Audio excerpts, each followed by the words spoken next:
warahmatullahi wabarakatuh. Perkenalkan, nama saya Monika. Saya dari sesi A19 dengan NPM 19080027.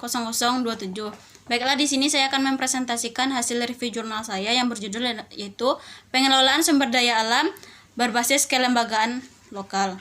Yang mana latar belakangnya itu sumber daya alam mempunyai peranan cukup penting bagi kehidupan manusia.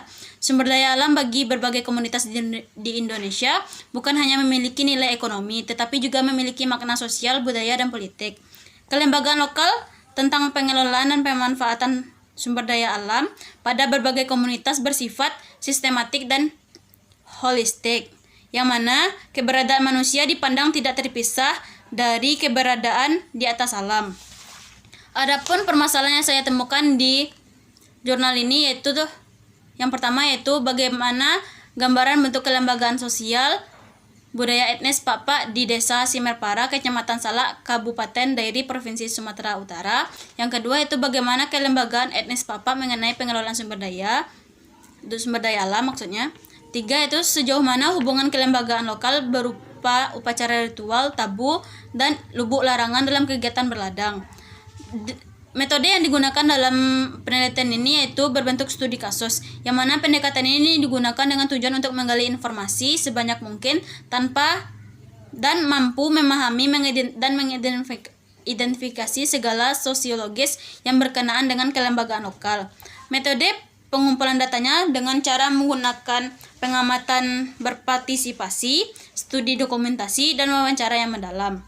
Pengamatan berpartisipasi dilakukan terutama berkenaan dengan momen penting acara Mananda Tahun. Yang studi dokumentasi dilakukan untuk mengkaji dokumen dan tulisan berkenaan dengan kelembagaan dan budaya etnis Batak Papa. Yang sedangkan wawancara mendalam dilakukan terhadap tokoh dan penguat adat, tokoh masyarakat, dan pakar yang memiliki kompetensi yang berkaitan dengan kelembagaan lokal. Adapun strategi pemecah masalahnya yaitu data yang terkumpul dianalisis dengan menggunakan metode analisis data kualitatif, yang mana analisis data kualitatif merupakan penelusuran terhadap pertanyaan-pertanyaan umum tentang hubungan antara berbagai kategori data, konsep, dan fenomena untuk dilakukan dikonstruksi secara analitis dan teoritis. Adapun hasil yang saya temui dari review jurnal ini yaitu yang pertama yaitu kelembagaan runggu. Kelembagaan runggu adalah salah satu bentuk kelembagaan lokal yang masih hidup dan fungsional dalam kehidupan komunitas masyarakat. Di Desa Simerpara adalah kelembagaan runggu. Kelembagaan runggu menjadi sentral dari kehidupan sosial budaya dan ekonomi komunitas. Aturan yang berlaku dalam penguasaan dan sekaligus pemanfaatan sumber daya alam di komunitas Klan Manik sepenuhnya tunduk pada kelembagaan dan hukum adat. Penguasaan dan juga pemanfaatan sumber daya alam ditentukan dalam kelembagaan lokal yang disebut runggu. Penguasaan dan pemanfaatan suatu areal tanah tidak boleh bertentangan dengan hak ulayat dan hukum adat, dan tanah tidak dapat diperjualbelikan. Yang kedua yaitu kelembagaan pengelolaan, yang mana sumber daya alam pandangan dunia berkomunitas yang hidup di Desa Simerpara tentang penguasaan sumber daya alam. Landasan filosofinya mencerminkan bangunan struktur sosial etnis Batak pada umumnya.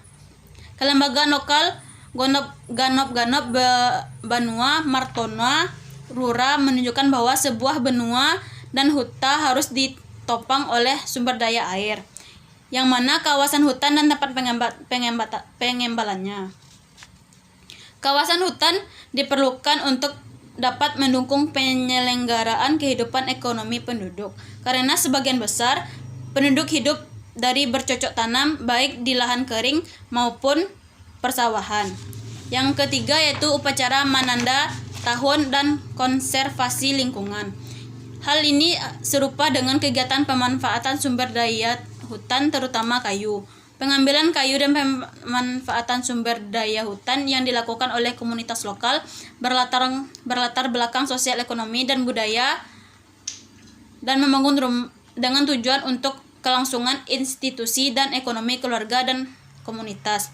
Upacara menanda tahun merupakan upacara ritual cukup penting yang secara rutin dilaksanakan setiap tahun oleh suku Pak yang diadakan dalam rangka pembukaan ladang menjelang musim tanam. Maksudnya, pelaksanaan upacara tersebut adalah upaya kegiatan perladangan dan kegiatan pertanian pada umumnya memperoleh izin mendatangkan berkah. Tujuan dari penyelenggaraan upacara menanda tahun yang pertama yaitu untuk menghormati segala jenis dan bentuk penguasa gaib di bumi, matahari, langit, dan dunia gaib lainnya. Yang kedua yaitu menghormati dan memohon kepada roh-roh leluhur. Yang ketiga yaitu agar dapat meramalkan kejadian-kejadian dan tindak-tindakan yang harus dilaksanakan dalam mengantisipasi kemungkinan terburuk dari kegiatan beradang. Yang keempat yaitu kearifan tradisional dan keberlanjutan ekologi. Yang mana kearifan tradisional yang dimiliki oleh komunitas Pak ditandai dengan yang pertama yaitu pengetahuan tentang manusia, alam, dan relasi dalam alam merupakan memiliki bersama komunal. Yang kedua yaitu kearifan tradisional yang dimiliki komunitas Pak dalam usaha pertanian bersifat praktis dan praksis. Yang ketiga yaitu kearifan tradisional yang dimiliki etnis Pak bersifat holistik dan moralis. Keberhasilan dari pembangunan bukan hanya diukur dari kemajuan materi tetapi pada kualitas kehidupan yang